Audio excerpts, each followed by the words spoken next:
ఓం నమో భగవతే వాసుదేవాయ.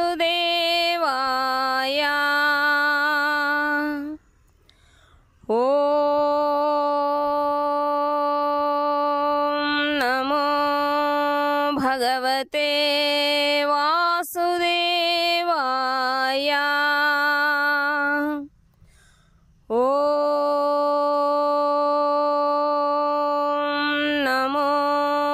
భగవతే వాసుదేవాయ.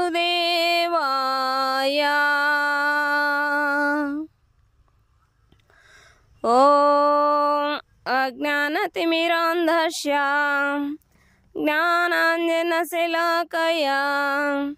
చక్షురున్మీలితం యేన తస్మై శ్రీగురవే నమః.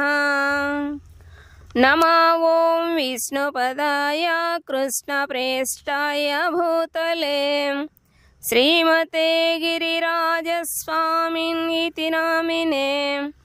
నమో ఓం విష్ణుపదాయ కృష్ణప్రేష్టాయ భూతలే శ్రీమతే భక్తివేదాంత స్వామినితి నామినే.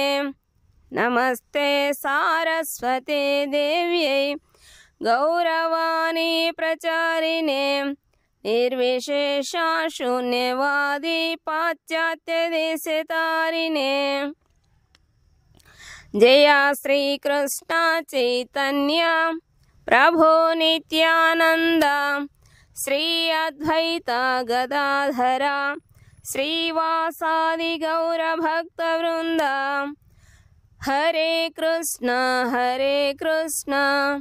కృష్ణ కృష్ణ హరే హరే, హరే రామ రామ రామ హరే హరే. గురు శిష్య పరంపరా. ఏవం పరంపరా ప్రాప్తమిమం రాజర్షయో విదుః. భగవద్గీత 4వ అధ్యాయము 2వ శ్లోకము. ఈ భగవద్గీత యథాతథము ఈ క్రింది గురు శిష్య పరంపర ద్వారా గ్రహించబడినది.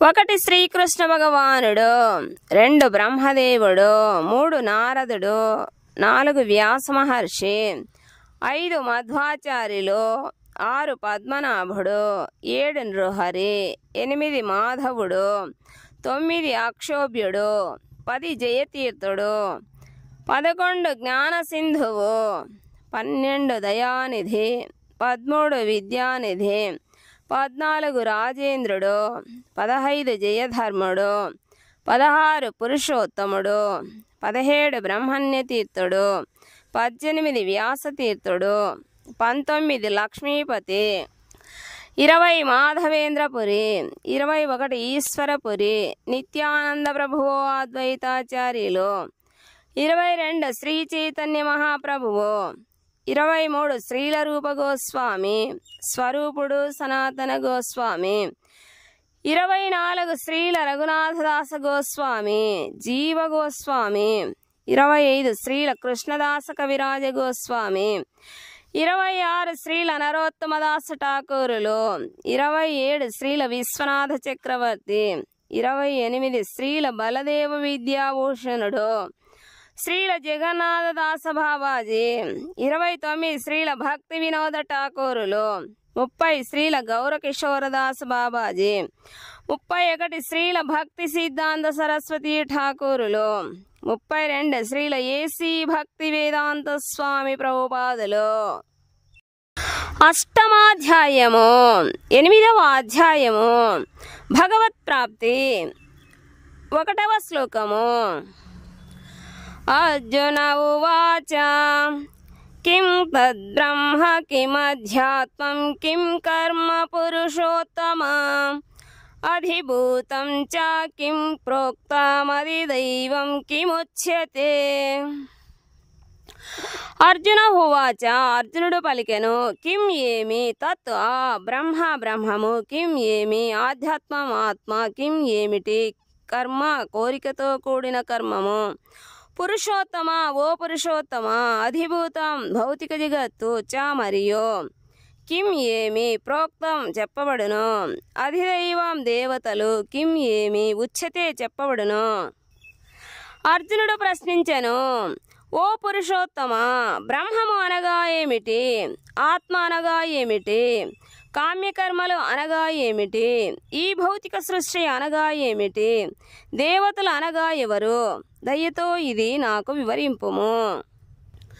భాష్యము. ఈ అధ్యాయములో బ్రహ్మము అనగా ఏమిటి వంటి అర్జునుని వివిధ ప్రశ్నలకు శ్రీకృష్ణ భగవానుడు సమాధానమిస్తుండెను. కామ్యకర్మలు, భక్తియుక్త సేవ, యోగ సిద్ధాంతములు, శుద్ధమైన భక్తియుక్త సేవను గూర్చి కూడా దీనిలో భగవానుడు వివరిస్తుండెను. పరతత్వము అనేది బ్రహ్మముగా, పరమాత్మగా, భగవంతునిగా చెప్పబడుతున్నదని శ్రీమద్ భాగవతము 1వ స్కందము 2వ అధ్యాయము 11వ శ్లోకములో చెబుతున్నది. నిజమునకు జీవాత్మ అయిన ప్రాణి కూడా బ్రహ్మముగా పిలువబడుతుండెను. దేహము, ఆత్మ, మనస్సుగా సూచించబడే ఆత్మను గూర్చి కూడా అర్జునుడు ఎరుగదలిచెను. వైదిక నిఘంటువును అనుసరించి ఆత్మ అనగా మనస్సు, ఆత్మ, దేహము, ఇంద్రియములు అని కూడా భావము. ఇక్కడ అర్జునుడు దేవాదిదేవుడైన శ్రీకృష్ణుని పురుషోత్తమునిగా, పరమ పురుషునిగా సంబోధించెను. అనగా అతడు ఈ ప్రశ్నలను శ్రీకృష్ణుని ఒక మిత్రునిగా భావించి కాకుండా నిశ్చితమైన సమాధానములు ఇవ్వగలిగే సమర్థుడైన పరమ ప్రామాణికునిగా, పరమ పురుషునిగా ఎరిగి ప్రశ్నిస్తుండెను. 2వ శ్లోకము. అధియజ్ఞ కథం కోత్ర దేహేస్మిన్ మధుసూదన ప్రయాణకాలే చ కథం జ్ఞేయోసి నియతాత్మభిః. అధియజ్ఞ యజ్ఞపతి, కథం ఎట్లు, కహు ఎవ్వడు, అత్ర ఇక్కడ, దేహే దేహములో, అస్మిన్ ఈ, మధుసూదన ఓ మధుసూదన, ప్రయాణకాలే మరణ సమయములో, చ మరియు కథం ఎట్లు, జ్ఞేయ అసి నీవు తెలియబడగలవు, నియత ఆత్మభిః ఆత్మనిగ్రహము కలిగిన వారిచే. ఓ మధుసూదన, యజ్ఞ ప్రభువు ఎవరు, అతడు ఏ విధముగా దేహములో నివసించును, భక్తియుక్త సేవలో నిలిచిన వారు మరణ సమయమున నిన్నెట్లు ఎరుగగలుగుదురు. భాష్యము. అధియజ్ఞ పదము ఇంద్రుని గాని విష్ణువుని గాని సూచించును. బ్రహ్మరుద్రాదులతో కూడిన విష్ణువు ప్రధాన దేవతలలో ముఖ్యుడు, కార్యనిర్వాహక దేవతలలో ఇంద్రుడు ముఖ్యుడు. కనుకనే ఇంద్రుడు మరియు విష్ణువు ఇరువురును యజ్ఞములచే పూజించబడుదురు. కానీ నిజమునకు ఎవరు యజ్ఞపతి మరియు ఏ విధముగా భగవానుడు జీవుని దేహములో వసించి ఉండునని అర్జునుడు ప్రశ్నిస్తుండెను. శ్రీకృష్ణుడు మధు అను రాక్షసుని సంహరించి ఉండుట చేత అర్జునుడు అతడిని ఇక్కడ మధుసూదన అని సంబోధించెను. అర్జునుడు కృష్ణ చైతన్యవంతుడైన భక్తుడగుట చేత నిజమునకు అతని మనస్సులో ఎట్టి సందేహములు ఉదయించకూడదు. కనుక ఈ సందేహములు రాక్షసుల వంటివి. శ్రీకృష్ణుడు రాక్షసులను సంహరించుటలో మిక్కిలి నేర్పరి కనుక తన మనస్సులో ఉదయిస్తున్న